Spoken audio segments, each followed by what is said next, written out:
мен кезінде почти 2 жыл гармонда отырғам, 4 таблетка преднизолон ішіп, 56 размерге дейін барғам. Потом ақырында ол мына тоқ прям семіргенде настолько мне было тяжело, ақырында потихонечку оны алып тастап, и как раз осы препарат келді. Осы препараттың арқасында я все убрала. Қазір судороги убрала, қазір бәрін жөндеп алдым. Екінші, мен өте жақсы результат алғаным, буквально где-то бір 7-8 капсуладан кейін бүйрегімдегі тас бөлініп шықты. А менде хронический пилонефрит. Постоянно бүйрегімде тас пайда болды, потому что менде сіздерде 2 бүйрек болса, менде 3 бүйрек. Бір жағымда удвоенный почка, сол удвоенный почка жақта қайта-қайта тас болады. Сол осы магний водородпен мен тасты бөліп шығардым. Маған бірінші сол осы препаратты көрсеткен кезде бірінші көзім неге түсті? Аннотациясында, информация, сол жерде написано мочекаменная болезнь дедім. Мен даже ойлағам жоқ. Сразу моментально алдым да 6 коробкасын алдым. Білем, мен 1 коробканы жақсы результат алмайтын деп. Сөйтіп буквально где-то 7-8 күннен кейін мен бүйрегім үндемей қалды. 2 рет барып УЗИ жасатқызып еді, екеуінде маған тас жоқ деп берді. Вот. Содан кейін жаңағы судорогысын кетірдім. Самое главное, какое-то у меня бір тревожное состояние болды. Бір нәрсе бір болып қалатындай. Алды-артыма қараймын, вроде как все нормально. Бала-шағам қасымда, күйеуім қасымда, жайым бар, үйім бар дегенде, тамағым бар, ақшам бар. Не жетіспей жатырмын білмеймін, вот такое тревожное состояние.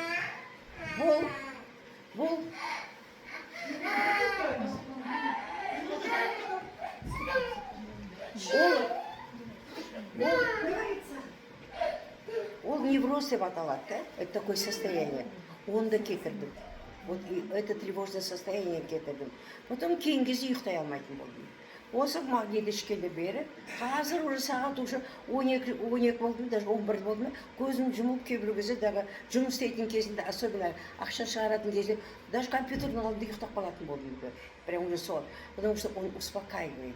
И ұйқы деген глубокий сон. Там отырғанда вот прям вот шайды көзім ашылады, как будто вот сондай свежий болып тұрам. Осы препараттың арқасында қазір мен өзім адам болдым. Ну и процесс омоложения. Поэтому жаңағы біздің жасымызды ешкім білмейді. Қазір еще тағы да шикарный крем қосылды. Мінекей. Поэтому вот такие результаты хорошие. Енді бұл магний водород деген препаратымыз жаңағы японский ученый шығарып Нобелевский премия алды. Ал енді қараңыздар, бізде адамның денесінің ішінде триллиардтай клеткалар бар. Клетка. Нервная клетка, костная клетка дейміз бе, мидың клеткасы и так далее. Неше түрлі клетка полностью деген. Әр клетканың өзінің мынандай тесіктері бар. Мембрана деп аталады медицина бойынша. Осы мембрана арқылы клетканың ішіне питание кіреді. В нормада клетканың ішінде 100% сілте реакция болу керек. Химия, естеріңізде бар ма? Қышқыл среда, сілте среда дейді. Сілте деген щелочная среда. Адамның ішінде тек қана 2 органда қышқыл среда болу керек. Қалған бәрі жерде сілте болу керек. Ол қандай среда? Асқазан мен ішекте кесел среда болу керек. Асқазан мен ішекте. Ал егер асқазанды ішекте сілте болса, онда біз өмір сүре алмаймыз. Біздің жеген тамағымыз қорытылмайды. Адам болмайды. Сондықтан обязательно 2 органда қышқыл среда болу керек, қалғандар бәрі жерде щелочная среда болу керек. Мына щелочная среда болған кезде клетканың ішінде біздің адамның ішінде 32 обмен бар. Ол қандай обмен бар? Витамины, минеральный, жировой, гормональный и так далее. Сол обмендер активно жұмыс істейді, егер мынандай среда болса, щелочная среда болса, мына жерде щелочная среда болса. Ал енді сіздерде, менде болған клеткамыз қандай еді? 30-40% щелочной болса, қалғаны бәрі қышқыл среда. Көрдіңіздер ме? Мынандай қышқыл среда неше түрлі бактерия өседі, вирус өседі, онкология өседі, грибок, паразиттер дейміз. Мына обмендер жұмыс істемейді. Нарушение углеводного обмена, сахарный диабет, нарушение жирового обмена, гепатоз печени деген и так далее. Сонда, значит, мына қышқыл среда қайдан пайда болады бізге? Во-первых, жеген тамағымыз химикат. Ішкен суымыз таза емес. Ауаның өзі таза емес. Адам әрқайсысын нервін шеткен сайын клетканың өзі қышқыл среда шығарады. Сөйтіп адам ауру болады. Көрдіңіздер ме? Мінекей, вот это среда. Ал енді простой пример. Вот, допустим, нанның өзі. негізінде бұрынғы заманда нанды қалай ашытушы еді? Бір кішкентай аштықпен қалдырады. Қазір промышленный дрожжи, нанды сухой, порошок сияқты, не болмаса не дейді, сабын дрожжи дей ме ана? Влажныйды. Буквально 10-15 минуттен кейінде жаңағы қамырда көтеріледі де, а это же химикаты. Көрдіңіз, нанның өзі наполовину химикат болып жатыр. Сонда олардың барлығы клетканы құртып жатыр. Барлық клетканы құртып жатыр. Поэтому на клеткада бактерии, вирусы, онкология, грибок, паразиты, бәрі осы мына солардың условиясы. Сондықтан японец осының бәрін зерттейді де, сөйтіп мына препаратты шығарады. Ал енді, міне біз қазір осы кабинетте отырғанда кислородпен демалып отырмыз. Кислород кіреді, шыққан кезде углекислый газ болады. Бұл кислородтың өзі екіге бөлінеді. Пассивный кислород дейді и активный кислород дейді. Пассивный кислород моментально гемоглобинмен қосылады. Гемоглобин деген не? Білесіздер ме? Қанның құрамында бар. Гемоглобин аз болса, анемия болады. Гемоглобин аз болса, кислородный голодание болады. Сонда қосылса, бұл сразу қанға кетіп қалады. Міне мынау еді. Ал енді активный кислород көп емес, аз. Но мынау деген бұл кәдімгі шлак, бұл кәдімгі радикал. Осының фонды даже раковый клетка өседі. Көрдіңіз бе? Ол аз. Сонда мына препаратты ішкенде мына водород алады да, адам ішкен осына барылса мына активный кислородты табады. Тапқасы не болады? Ненің формуласы болады? H2O. Бұл ненің формуласы? Судың формуласы. Су. Көрдіңіз бе? Ал енді бұл су, біздің мына клетка келгенде бұл алтын су. Алтын су. Несі алтын? Во-первых, бұл мелкодисперсный. То есть бұның молекуласы, тура водородтың молекуласы. А водородтың молекуласы, міне мұны жаңа айттым ма, әр клетканың өзінің тесі бар, мембран деймін. Міне осының мембранның тесінде сәйкес водородтың молекуласы. Екінші самый главный су, щелочной, то есть сірде су. Көрдіңіз, бізге не керек еді? То есть бұл японец алады там, мына адамның ішінде фильтр жасайды. Сол фильтр выпускает мына щелочной суды, мына магний водород арқылы. Сонда мына судың өзі 100% клетканың ішіне кіреді, кірген сайын қышқы среданы шығарады, мына шыққан сайын обмендер жұмыс істей бастайды. Вот бізге конечный результат мынау болу керек, обмен болу керек мыналар. Сонда значит любой ауыр, сахарный диабет болсын, қышқы среда шықса, сахар төмен түсе бастайды да, углеводный обмен жұмыс істейді, сахар төмен болады. Қышқы среда кетсе, потихонечку жировой обмен жұмыс істей бастаса, давление түсе бастайды. Көрдіңіз, это вот самое главное действие. Сөйтіп, мына препараттың өзі любой ауруға керекті нәрсе. Любой ауруға. Бұл препараты кімге шүбі болмайды. Бұл препараты екіқабат әйелдерге болмайды. Значит, емізіп жүрген әйелдерге болмайды. Психический ауруларға болмайды. Острый период любого заболевания деген. Ол не деген острый? Қазір в данное время температурасы болды. В данное время комада жатыр. В данное время операция жасалып онда ауруларға болмайды. 2 аптадан кейін болады. Поэтому қалған уақытта 100% бұл препараттың барлығы ішу керек. Барлығы ішу керек, потому что у всех маленькие проблемы. Вот это вот не работает. Поэтому бұл препарат бізде даже складта бір күн лишний жатпайды. Постоянно бізде мына магний жетпей қалады. Ақсы болған кезде вообще жетпей қалады. Осы препараттың действиесі осындай.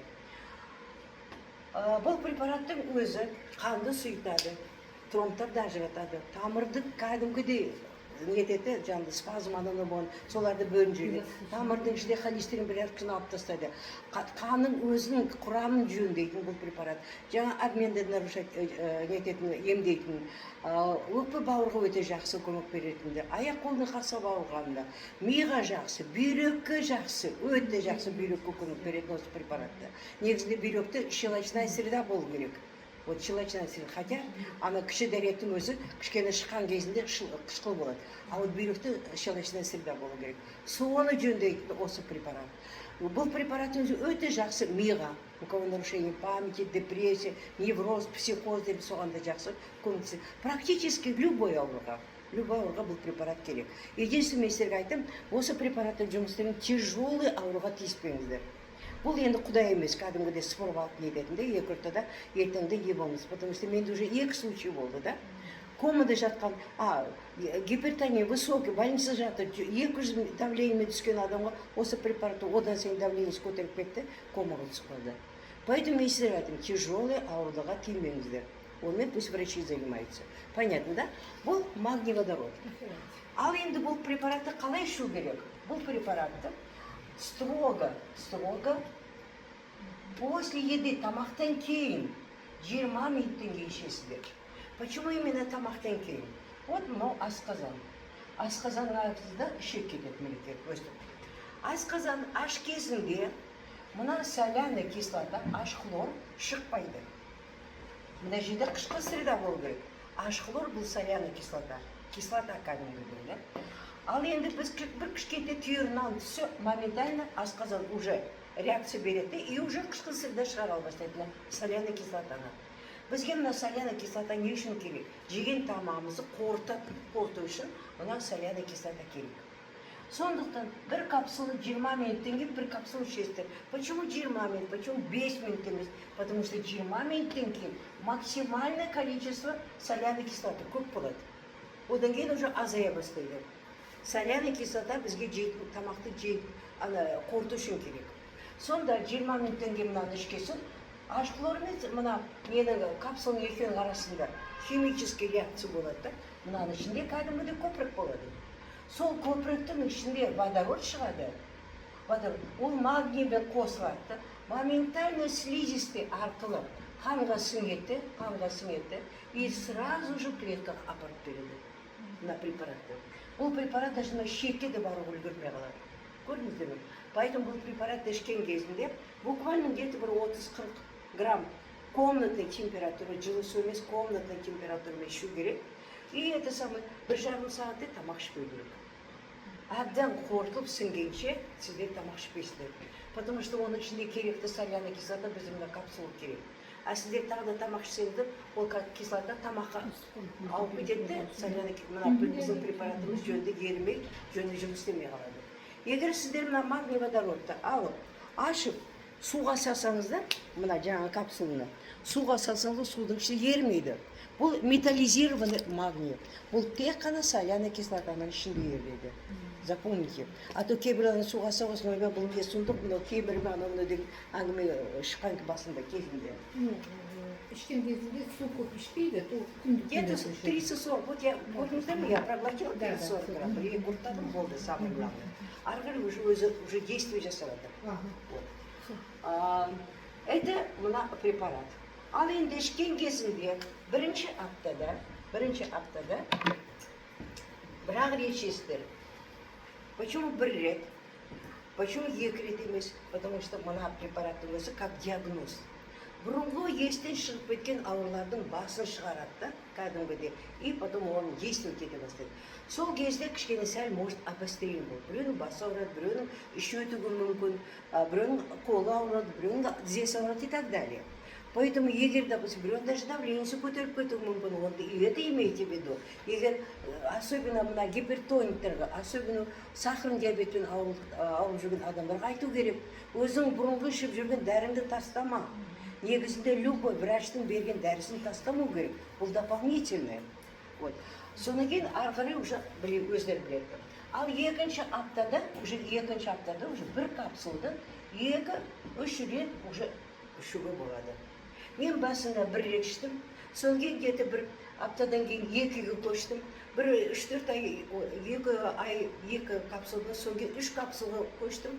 Содан кейін қайтадан 2 капсулға оралып, қазір бір күнде бір рет ішіп отырмын. Бір күнде бір рет. Почему мен бұны тастамаймын? Уже бір жыл болды ішіп жатқаным. Потому что мен қайтадан мына клеткаға оралғым келмейді. Мен мына бір рет жөндеп алдым, енді постоянно поддержка жасап отырмын бір капсуланы. Күнделікті. Это вот этот магний водород. Түсінікті ғой? Вот. Екінші біздің препаратымыз, бұл компания келген, бұл Artrolin деп аталады. Artrolin деп аталады, бұл препараттың называется. Artrolin дейді. Artrolin дейді. Бұл препарат негізінде неге арналған? Мына сүйекке арналған препарат. Мінекі мынау. неден суставтар сөйлеті бар да, артралайн деген препарат. Ал енді бұл препараттың несі жақсы? Бірінші бұл препараттың ішінде женьшень бар. Женьшень бұл золотой корень дейді. Кезінде бұл женьшень бір мына тамырдың килограммы 1 килограмм алтын болатын кезінде. Еркектер көбінесе осы женьшеньді қолданып, жаңағы еркектер для поднятия импотенции, для того, чтобы жаңағы аденома простатитпен ауырмау үшін сол үшін женьшеньді қолдайды. Екінші бұл женьшеньнің өзі өте активность, энергия береді. Допустим, мынау біздің сустав, біздің сустав. Пусть бұл зенің суставы болсын үшін тақтығы без разницы. Әр суставтың арасында мынандай шебершек бар, как прокладка ретінде. Сонда, мына женьшень ана суставқа активность, энергия береді. Екінші, бұның ішінде спирулина бар. Үшінші, бұның ішінде хлорелла бар. Бұл екеуі, бурый водоросль деп аталып, тек қана теңізде өсетін шөптер бұлар. Бұлардың ішінде бүкіл система Менделеевда керекті, біздің клетка керекті нәрсе бәрі осы спирулина хлорелла ішінде бар. И магний да бар, селен да бар, кальций да бар, калий бар, железо өте көп осының ішінде бар. Оның ішінде өте көп железо бар. То есть бұл препаратты, значит, кімге беру керек, железо болса, анемия бар адамдарға беру керек. Екінші, бұның ішінде цинк бар. Цинкті кімге беру керек? У кого со зрением плохо, көздері көрмейтін адамдар. У кого, значит, мужское бесплодие. Еркек адамдарда, ер балаларда простатитпен ауыратын балаларға осыны беру керек. Знаете, мен простатитпен балалар, ер балалар уже даже мектепте оқып жүріп простатитпен ауыруға мүмкін. Простой элементарно неді? Немдейді қазақша паратитті біресі мойын деп айтады ғой. Орыстар шошқа мойын дейді. Қазақтарда Свинка. Бірінші мойын деп айтады қазақты. Паратитті. Как называет эпидемиолог? Паратитті қазақша не дейді? Қазақша? Бұзау мойын емес. Тағы бірінші деп айтады. В общем, короче, мен білетін шошқа мойын дейтін, мен жұмыс істеп жүргенде. Это свинка называется. Свинка. Вот, свинка это по-простому. А вот қазақша перевод. Да. Вот этот паратит. Мойын, как-то мойын. Бұзау мойын деймін, бірінші мойын дейді. Шошқа мойын деп айтады. Мойын, помню, что мойын, ага. Сондай, да? Это же паразиты же. Это вирус. Инфекции, да. Это вирус. Это даже не паразит, это вирус. Ал енді, смотрите, ол вирус, ол мектепте, одно время бізде де Шымкентте, бүкіл мектептерде жауып тастаған. Көктемде.